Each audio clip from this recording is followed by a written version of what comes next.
October 14th, 1066.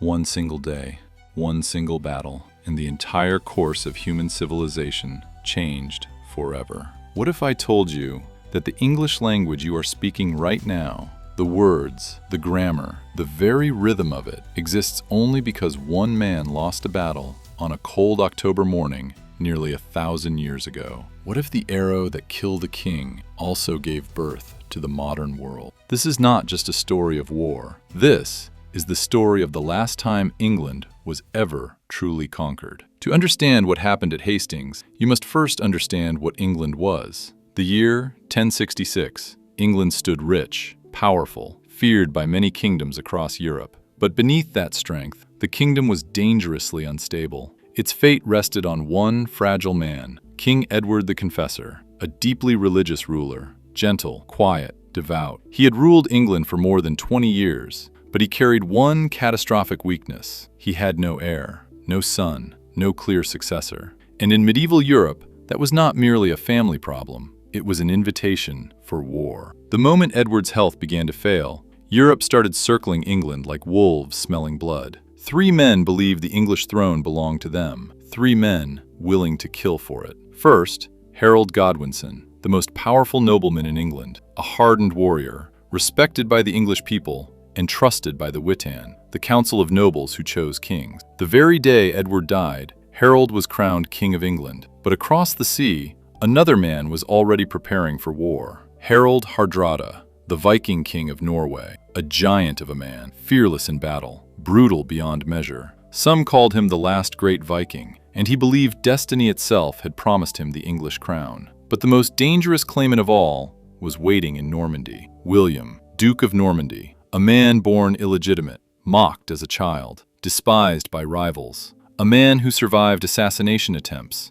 betrayal, and civil war. He clawed his way to power through sheer will, and now he claimed that Edward himself had once promised him the throne of England. 3 kings, 1 throne, and time was running out. Within weeks, England would descend into chaos, and before the year was over, thousands of men would lie dead on a blood-soaked hill near Hastings. The old England would vanish forever. September 1066. While England struggled to secure its throne, the first storm arrived from the north. Harald Hardrada had begun his invasion. More than 10,000 Viking warriors crossed the sea beside him. Longships flooded the Humber River like a dark tide. Villages burned, church bells rang in panic, and northern England trembled beneath the boots of the last great Viking army. At the Battle of Gate Fulford, the English defenders were crushed. The road to York lay open. For many people, it felt as though the age of Vikings had returned. King Harold Godwinson now faced an impossible crisis. If he stayed in the south, the Vikings would take northern England. If he marched north, he would leave the southern coast exposed. But Harold made his choice immediately. He marched north, and he marched with terrifying speed, nearly 190 miles in just 4 days. Even hardened soldiers struggled to believe it. The roads were soaked with rain. Boots tore apart in the mud. Men collapsed from exhaustion. But Harold pushed forward relentlessly, because he understood something terrifying. If he failed now, England would die divided. September 25th, Stamford Bridge.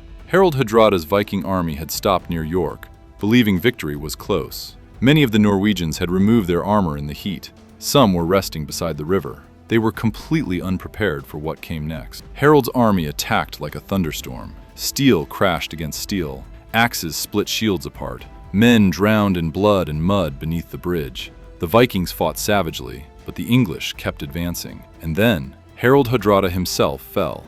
An arrow pierced his throat. The last great Viking king collapsed onto English soil, and with him, the Viking age effectively came to an end. Harold Godwinson had achieved the impossible. He had saved England, or so he believed, because as the battlefield smoke faded, a rider came racing from the south. Breathless, mud-covered, terrified. He carried a message that changed everything. William of Normandy had landed in England. 7,000 men, infantry, archers, mounted knights, and they were already burning villages along the southern coast. Harold now faced a choice that would define history forever. His army was exhausted. Many were wounded. Most had barely slept in days. He could rest, recover strength, wait for reinforcements. But Harold feared one thing more than exhaustion. He feared giving William time. So once again, he ordered his men to march south, back across England. Another brutal journey through rain, hunger, and cold autumn forests. By the time Harold approached Hastings, his army had marched nearly 300 miles in less than 3 weeks. They were depleted, underfed, physically broken. But Harold remained confident. After all, he had just defeated the greatest Viking warrior alive. Surely, he could stop a Norman duke. He did not yet realize that he was marching toward the most important battle in English history. October 14th, 1066. Dawn broke over Senlac Hill beneath a cold, gray sky. Mist drifted across the battlefield. Thousands of soldiers stood in silence, waiting, because within moments, England itself would be decided here. At the top of the hill stood Harold Godwinson's army, around 7,000 to 8,000 English soldiers, housecarls armed with massive Danish axes, furred militia carrying spears and shields, tired men, exhausted men, but disciplined, determined, and positioned on high ground. That advantage mattered, because the English formed something feared across Europe. The shield wall, a wall of overlapping shields, locked together so tightly that it resembled solid iron. Behind it stood rows of warriors ready to strike down anyone who came close. For centuries, this formation had protected English kings in battle, and on that morning, Harold trusted it completely. Below the hill, William of Normandy prepared his army. His force was unlike anything England had faced before.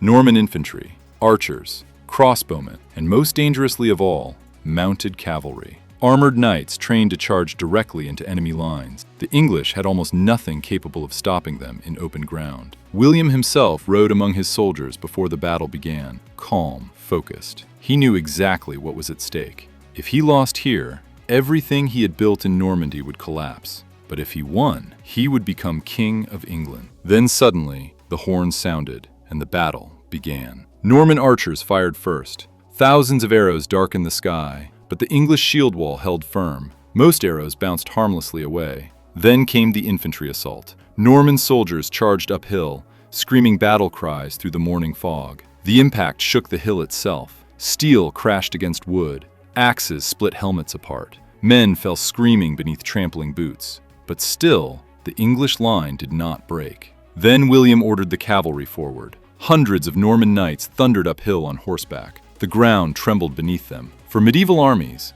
a cavalry charge was often unstoppable, but not that day. The English shield wall absorbed the impact. Horses crashed into shields and collapsed. Knights were dragged from saddles and hacked apart with axes. Again and again, the Normans attacked. Again and again, they were thrown back down the hill. For a moment, it seemed possible that Harold might actually win. Rumors even spread through the Norman army that William himself had been killed, and panic began to spread. Norman soldiers started retreating. Some fled toward the marshes below the hill. The left side of William's army nearly collapsed entirely. Seeing the enemy break, parts of the English army surged forward downhill. They believed victory was close, but William was still alive, and what happened next would decide the fate of England forever. By midday, Senlac Hill had become a slaughterhouse. Bodies covered the hillside. Broken shields lay buried in mud and blood. The air itself smelled of iron, sweat, and death. For hours, neither side had been able to destroy the other. The English shield wall still stood, and William understood something terrifying. If the battle continued this way, he could lose everything. So the Norman Duke made a decision almost no medieval commander would dare attempt. He ordered a retreat. But it was not real. It was a trap. Norman cavalry suddenly turned and fled downhill. Infantry followed behind them. From the English position above, it looked exactly like panic, exactly like defeat. And after hours of brutal fighting, many English soldiers believed the battle was finally won. So they broke formation. Warriors rushed downhill chasing the retreating Normans. The shield wall opened. The one thing protecting Harold's army began to collapse. That single moment changed history. William gave the signal. The Norman cavalry wheeled around instantly. What looked like fear became a counterattack, a devastating one. Knights slammed into the exposed English soldiers with terrifying force. The men who had charged downhill were isolated, surrounded, and butchered. Axes dropped into the mud. Shields shattered. Panic spread through the English ranks. And worst of all, the shield wall never fully reformed. Now the Normans attacked again, and this time the English line was weaker, more vulnerable. William repeated the tactic again and again throughout the afternoon. Fake retreat, English pursuit, Norman counterattack. Each assault tore larger holes into Harold's exhausted army. Still, the English king refused to retreat. Harold Godwinson remained near the top of Senlac Hill beside his royal guard. His brothers had already fallen in battle. Thousands around him were dead or dying, but Harold continued fighting because he knew there was nowhere left to run. If the king fell, England would fall with him. Then, as evening approached, came the moment history would never forget: the arrow. The exact truth remains disputed even today. Some medieval chroniclers claimed an arrow struck Harold directly in the eye. Others believed he was cut down by Norman knights in close combat. But one fact is certain: before the sun set over Senlac Hill, Harold Godwinson, King of England, was dead. The royal banner of Wessex collapsed onto the battlefield, and the remaining English defenders began to break apart. Some fled into the forests. Others fought to the death around the king's body. But the battle was over. The last Anglo-Saxon king of England had fallen, and standing victorious among the dead was William of Normandy, the illegitimate child once mocked by nobles, the outsider no one expected to survive. Now, he stood on English soil as conqueror.